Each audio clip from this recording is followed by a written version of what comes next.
अब कमाल है ना, अज्ञात रहते हुए भी पांडवों ने कौरव सेना के छक्के छुड़ा दिए। यहां तक कि भीष्म, द्रोण और कृपाचार्य जैसे महाबली भी हार गए। कौरव सेना को लौटते देखकर अर्जुन ने शंख बजाकर अपनी विजय होने की घोषणा की और विराट के बेटे उत्तर के साथ वापस महल में लौटते हुए अपने सारे अस्त्र शस्त्र वापस शमशान के उसी शम्मी के पेड़ पर टांग आया। महल में जीत का बड़ा भारी जश्न हुआ। उत्तर का जबरदस्त स्वागत हुआ। विराट को लगा कि उसका बेटा उत्तर बहुत बड़ा योद्धा बन गया है, लेकिन ये जय जयकार देखकर उत्तर शर्म से गड़ा जा रहा था।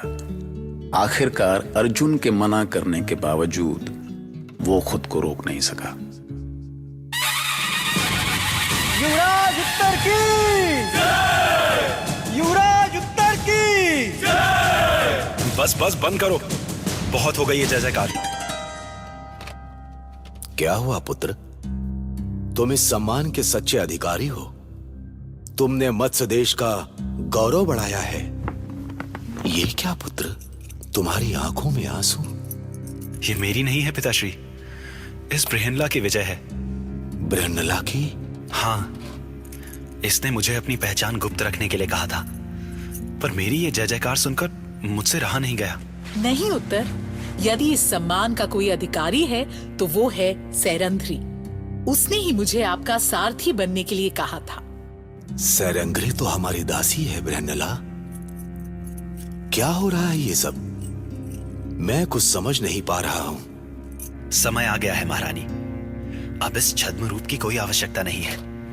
आपके अज्ञातवास की अवधि तो कब की समाप्त हो गई है। हे ईश्वर, तो क्या ये पांडव हैं? हाँ पिताश्री, ये महाराज युधिष्ठिर, ये संसार के सर्वश्रेष्ठ धनुर्धर अर्जुन, सुशर्मा को बंदी बनाने वाले महाबली भीम, ये नकुल और सहदेव, और ये इंद्रप्रस्थ की महारानी द्रौपदी हैं।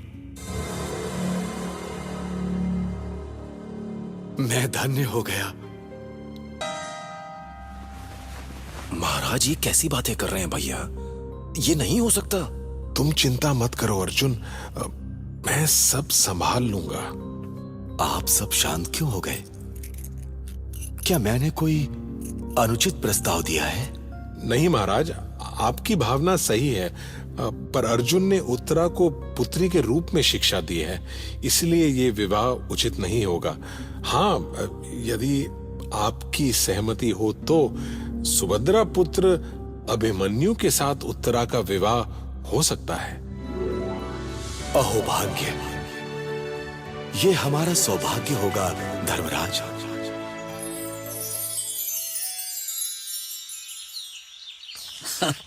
द्वारका से इतने सारे अतिथि जाएंगे और हस्तिनापुर के भी तो बहुत से अतिथि होंगे कृष्ण। बिल्कुल होंगे दाऊ। मैं तो चाहता हूं कि अभिमन्यु का विवाह उत्सव ऐसा हो जिसे कभी भुलाया ना जा सके। और महाराज विराट भी तो उत्तरा का विवाह पूरे वैभव के साथ करना चाहते हैं। अंधक और भोजवंशी तो उत्सव में शामिल होंगे ही, पांचाल से भी बहुत से अतिथि आएंगे। ऐसे तो पूरा विराट नगर अतिथियों से भर जाएगा। ये उत्सव समय की आवश्यकता है दाऊ। तुम्हारी तो हर रणनीति उत्सव होती है कृष्ण। चलो पहले विवाह तो संपन्न हो। अब तक तुमने जो कुछ किया है मैं उसे भूलने के लिए तैयार हूं दुर्योधन, पर अब तुम्हें पांडवों को इंद्रप्रस्थ लौटाना होगा। असंभव पितामह, असंभव। मेरे साथ जो अन्याय हुआ उन पांडवों को उसका दंड भोगना होगा। दुर्योधन!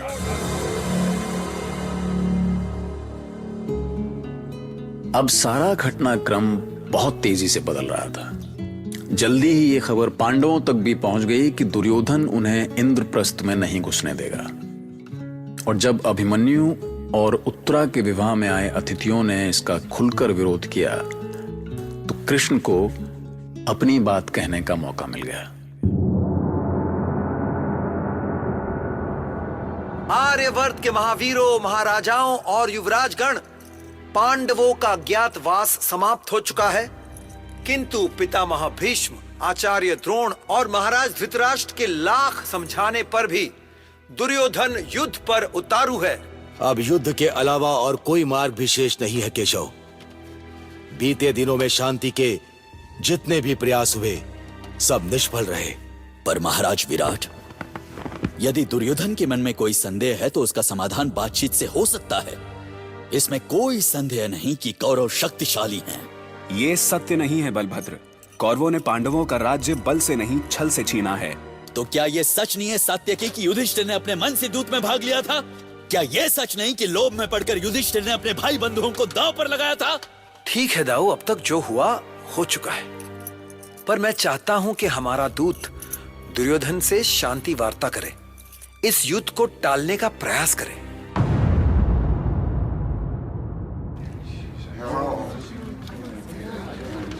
शांत शांत शांत। सभासदों, आज की ये सभा पांडवों द्वारा भेजे गए शांति दूत के साथ वार्ता के लिए बुलाई गई है। हम चाहते हैं वार्ता का आरंभ तात भीष्म करें। मुझे प्रसन्नता हुई कि पांडु पुत्र सकुशल और धर्म के मार्ग पे अटल हैं। मुझे ये जानकर भी प्रसन्नता हुई कि उन्होंने सामर्थ्यवान होते हुए भी शांति प्रस्ताव भेजा है। नहीं पितामह, नहीं। वो जानते हैं कि वो द्रुपद और विराट के साथ मिलकर भी हस्तिनापुर पर विजय नहीं प्राप्त कर सकते। इसीलिए वो शांति प्रस्ताव का ये स्वांग रच रहे हैं। और हम ऐसे कायर नहीं हैं कि उनके साथ शांति समझौता करके अपना वैभव लुटा बैठे। जिह्वा को लगाम दो अश्वत्थामा। कुछ कहने से पहले ये मत भूलो तुम पितामह भीष्म से बात कर रहे हो। ये क्या हो रहा है पिताश्री? पितामह, पांडवों के सामने झुककर स्वयं अपने सम्मान को दांव पर लगा रहे हैं आप लोग। एक बात स्मरण रखिए, यदि आप भी पांडवों का समर्थन करेंगे तो हम आपके साथ भी इसी भाषा में बात करेंगे।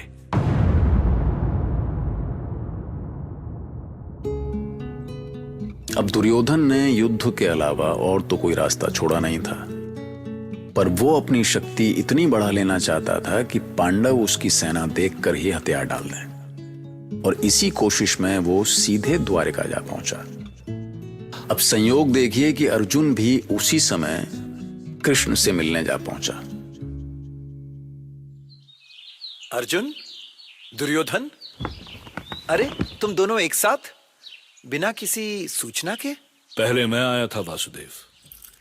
आप चाहें तो सेवकों से पूछ सकते हैं, और मुझे विश्वास है कि आप मेरे निवेदन पर पहले विचार करेंगे, क्योंकि हम दोनों यहां एक ही उद्देश्य से आए हैं। मैं जानता हूं कौरव कुमार, किंतु मेरी दृष्टि तो पहले अर्जुन पर पड़ी, इसलिए मैं अर्जुन से पहले ही वचनबद्ध हो चुका हूं। तो मेरा यहां आना निरर्थक है? ऐसी बात नहीं है दुर्योधन। यदि मैं तुम्हारा पक्ष लूं तो भी तुम्हें उसका कोई लाभ नहीं होगा, क्योंकि तुम दोनों के प्रति मेरी दृष्टि एक समान है और मैं दोनों की सहायता करना चाहता हूं। ये तो संभव नहीं है द्वारकाधीश। संभव है कौरव कुमार, ये संभव है, यदि युद्ध ना हो। क्या हुआ, चुप क्यों हो गए? मैं क्या कह सकता हूं केशव? इसके लिए तो आपको अर्जुन को ही समझाना होगा कि ये अपने भाइयों के साथ फिर से 12 वर्ष के वनवास और 1 वर्ष के अज्ञातवास के लिए चुपचाप चला जाए। क्यों? 13 वर्ष का समय तो पूरा हो चुका है। पितामह भीष्म भी ऐसा मानते हैं। ये पितामह की भूल है केशव। वनवास का समय उस पल शुरू हुआ जब ये हस्तिनापुर की सीमा को पार करके वन में पहुंचे। इसके पहले तो ये 5 राज्य की सीमा में ही थे। अब तुम ऐसे जिद करोगे तो मैं तुम्हारी सहायता कैसे करूंगा दुर्योधन? पर आपने दोनों की सहायता का वचन दिया है कृष्ण। ऐसी बात है तो ठीक है, एक और मैं रहूंगा, अकेला मैं, निशस्त्र, और दूसरी ओर रहेगी मेरी नारायणी सेना। अब तुम दोनों निर्णय कर लो कि किसे क्या चाहिए। मैं आपका साथ चाहता हूं केशव। अपनी नारायणी सेना आप दुर्योधन को दे दें। तुम मुझे अकेले लेकर क्या करोगे पार्थ? मैं तो अस्त्र शस्त्र भी नहीं उठाऊंगा। आप मेरा मार्गदर्शन करते रहें, यही मेरे लिए बहुत है। हाँ, मुझे एक योग्य सारथी की भी आवश्यकता है। यदि ये दायित्व आप संभाल लें तो मुझे और कुछ नहीं चाहिए। तो निर्णय हो गया केशव, मेरे साथ नारायणी सेना होगी और पांडवों के साथ आप निशस्त्र। दुर्योधन, मैं जानता हूं कि इसके बाद तुम सीधे दाऊ के पास जाओगे, है ना? आपने बिल्कुल ठीक कहा केशव। बलभद्र तो मेरे भगवान हैं, मेरे पूज्य हैं, मेरे गुरु हैं। वो मुझे पूरा विश्वास है कि वो जो भी सोचेंगे मेरे पक्ष में ही सोचेंगे। नहीं दुर्योधन, अब तो ना वो पक्ष की बात करेंगे और ना विपक्ष की। पर क्यों? क्योंकि निर्णय स्वयं तुमने लिया है। तुमने ही मुझे पांडवों के पक्ष में रखा है। तो दाऊ मेरे विरुद्ध तो युद्ध नहीं कर सकते। पर युद्ध में तो भाई भाई के विरुद्ध भी लड़ता है, जैसे तुम। पर मैं दुर्योधन नहीं हूं। ठीक है, ऐसा ही सही। पर आप मेरे गुरुदेव हैं। मेरे लिए आपका आशीर्वाद ही बहुत है। मुझे आशीर्वाद दे भगवान बलभद्र। दुर्योधन यादवों की सेना का साथ चाहता था और वो उसने हासिल भी कर लिया, पर वो बलराम का साथ पाने में कामयाब नहीं हो सका। अब बचे थे महाराज शल्य, जो पांडवों के मामा थे। फिर भी दुर्योधन ने बड़ी चालाकी से उन्हें अपनी ओर कर लिया और पांडव बस देखते रह गए। और अब इस तरह कौरवों का पलड़ा भारी था। पर पांडवों को कृष्ण पर दुनिया की किसी भी सेना से ज्यादा भरोसा था, होना भी चाहिए। नहीं तो देखिए फिर क्या हुआ इस भरोसे का। सुनते रहिए महाभारत।